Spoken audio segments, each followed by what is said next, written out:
Hey guys, I'm back with another adventure, and this time Sammy and I are heading to Iceland. We hop on a plane, arrive in Iceland, get a good night's sleep, and then get picked up by happy campers. We spend 6 days living out of a van, traveling around the country. We begin heading up the eastern coastline to the Snæfellsnes Peninsula, where we first stop at a park called Ytri Tunga, where we're able to see wild seals.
This was an absolutely amazing way to start off the trip.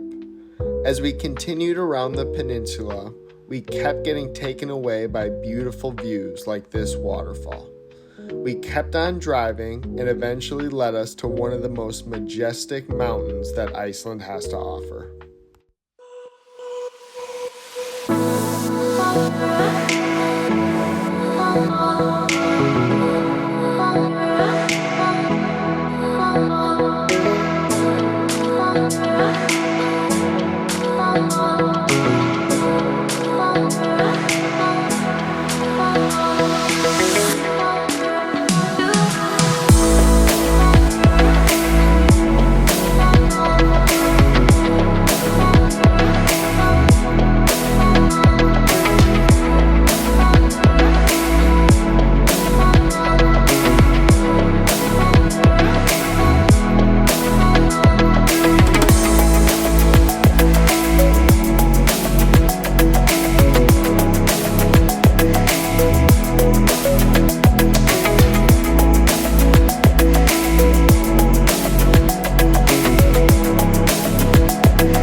Alright, Chef Boyardee here.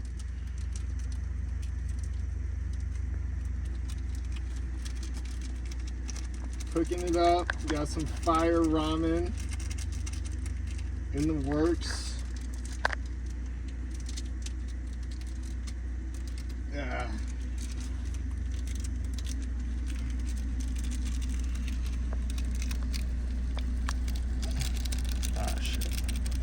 As the sun sets, we begin our chase for the northern lights. We park somewhere that has no clouds and no light pollution. As it became dark, we see a little flicker around the mountains. We hop in the van, chase the light, and this is what we find.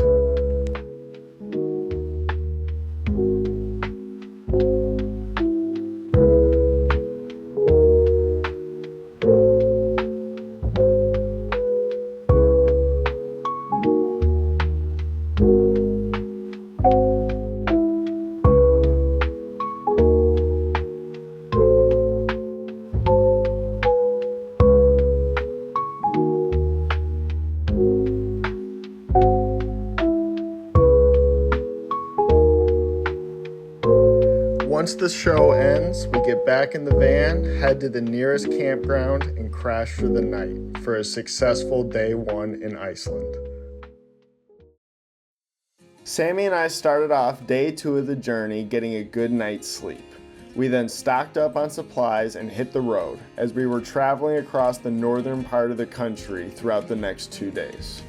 Along the way, we stopped at the Hvitsker Island, a striking basalt rock formation that resembles an ancient dragon. The view was breathtaking, with the towering structure set against the backdrop of the ocean and surrounding mountains. To reach the site, you need to travel along dirt roads, passing through scenic horse pastures, adding to the scenery and rustic charm of the journey.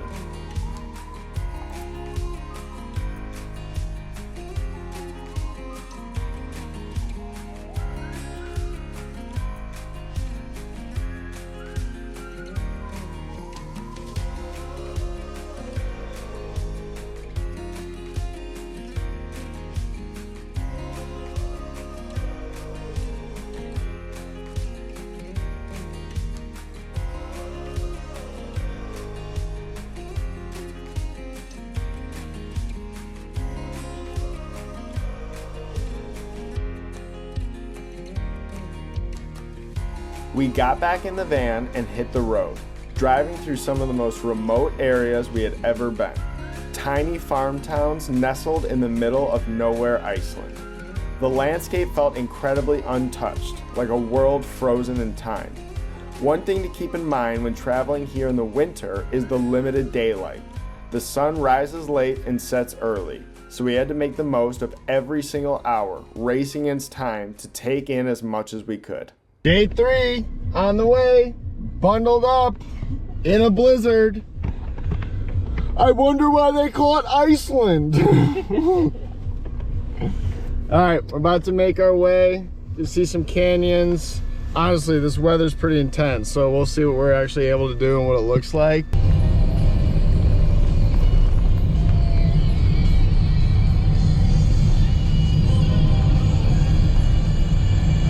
Walking to the canyon and probably got an hour of walking ahead of us in a blizzard.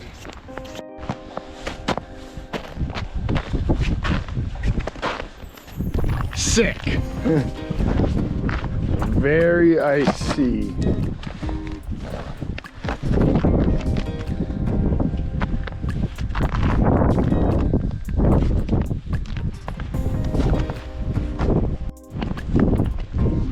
Here's where we're headed. Basalt Canyon.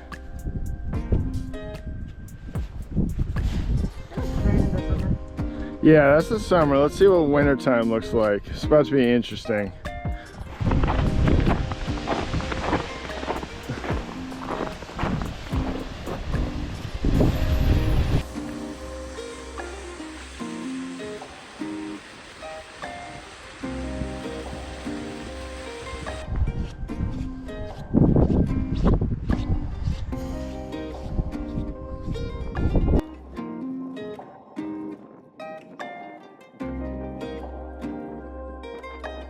As we kept going along the trail, the weather started to get more intense. One mistake we made was not bringing crampons.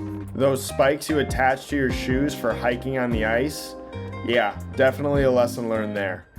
We decided it was safer not to go down this section of the canyon. Even with the weather, the canyon was amazing, with towering basalt walls and crystal clear blue water. A fun fact is the canyon's unique basalt columns were formed by volcanic activity thousands of years ago. After the hike, we bundled up and enjoyed some hot ramen and then hit the road. We made our way along the eastern coastline to our campsite, gearing up to explore the southern coast over the next couple of days. Day whatever, 4, maybe 5, I don't know, kind of lost track.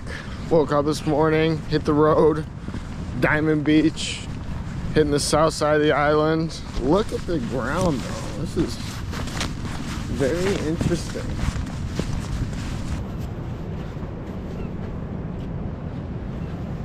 So cool. let's get up and like over here.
After taking in the breathtaking views of Diamond Beach and the glacier, Sammy and I grabbed a coffee and a famous Icelandic hot dog, something you definitely have to try while in Iceland. Our next stop was the Kirkjufell Canyon, and it was absolutely amazing.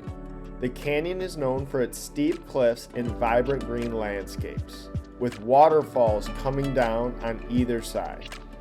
As we took in the view, we spotted tons of birds flying around the cliffs, adding to the beauty of the place. We loved seeing the snow on the top, the green in the middle, and the blue of the stream running through the bottom for a great contrast of colors.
After the canyon, we hit the road and go to a Viking park, which has a cave that happens to look just like Yoda.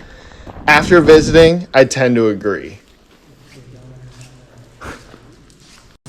Our next stop was the black sand beach near a small town called Vik.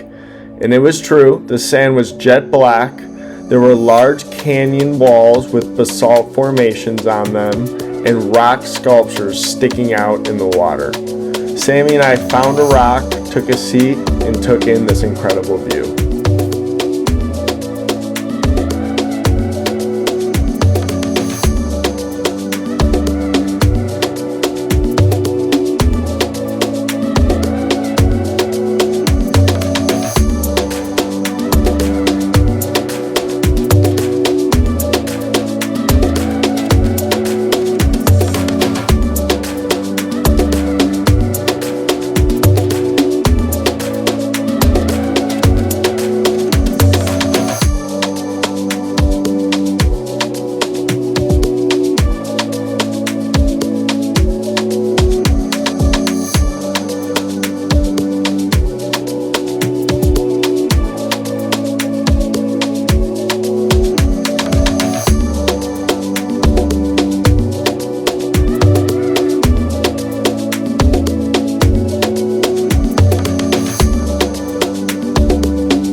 We got back on the road and head to the nearby Skoglafoss waterfall.